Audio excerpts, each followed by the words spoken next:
So I know this is not the most flattering angle, and I really apologize for having to flaunt and flash my juicy booty to everyone. But I think like it's just because I was in the corner. There's benches behind me, like the dumbbell area, and like people are there.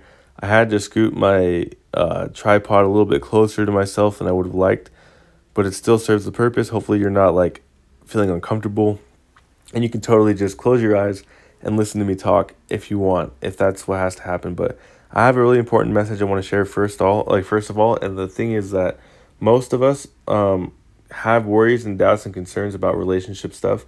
We're worried about when it's going to happen for us, when is it going to be our time. One principle I want to discuss, because I believe principles come before everything as far as life goes. Everything revolves around principles, and then as well the application of the principles.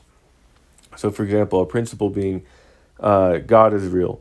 That's something that I just know to be true. Not everyone does, but I know it to be true. You can just believe it.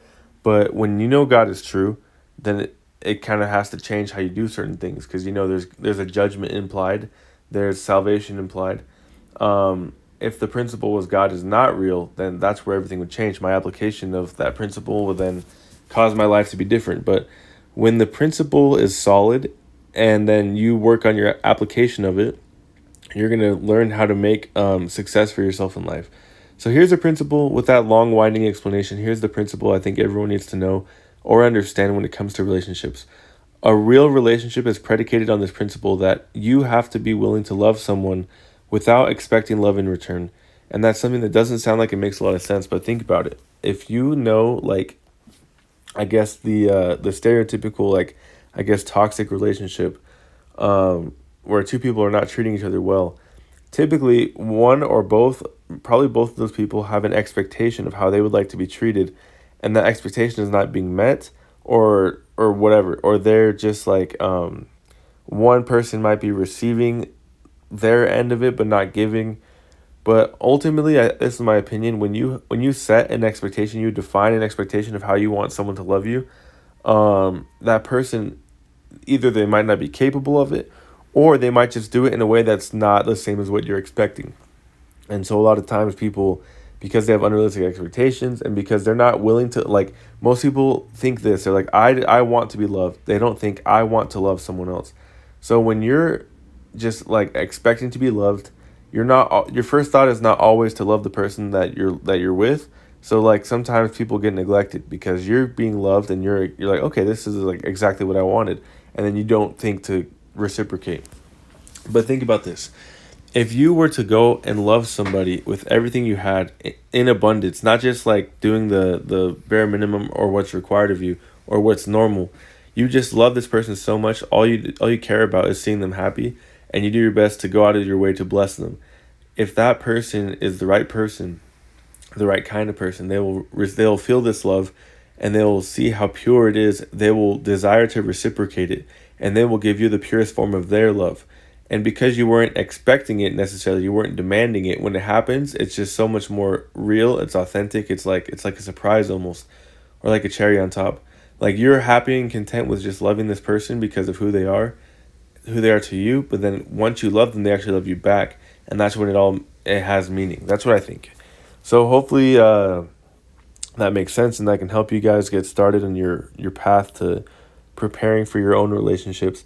I think the whole thing is that God decides when it happens, but it's also based on your own personal character development. It's not like you just have to say something a certain way to make a girl fall in love with you, or you just have to do something and then like it just unlocks the key to attraction. That's just not how it is. I feel like it's more who you are as a person and who the other person is. And if two people happen to be ready at the same time, that's when I feel like God does his magic or his work, and he allows those people to kind of just fall in love at the right time. That's what I think.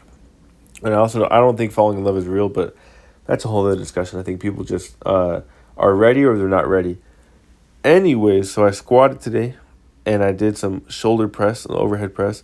Did some RDL deadlifts.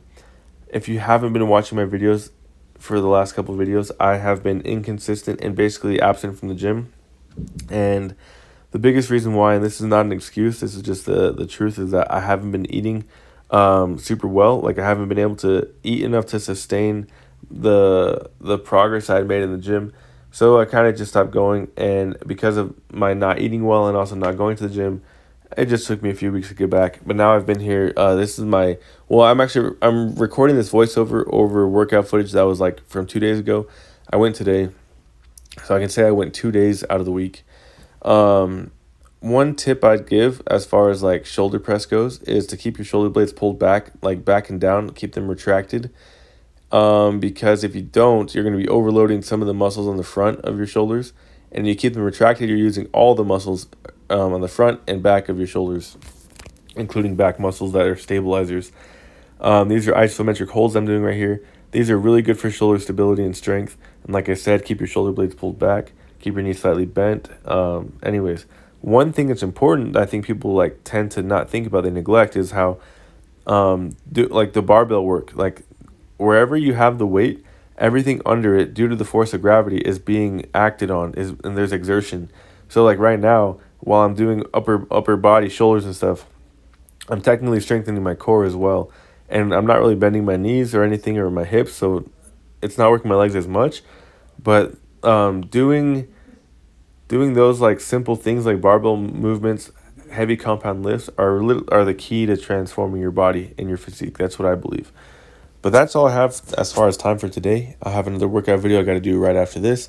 And tell me if you like, anyone who made it to the end of the video, tell me if you like the shorter format or if you want to hear me explain more of my thoughts, go into deeper detail. I think I'm doing it too quick. I think these videos are, like, some people would say they're too long. I think, in my opinion, 15 minutes is a good video.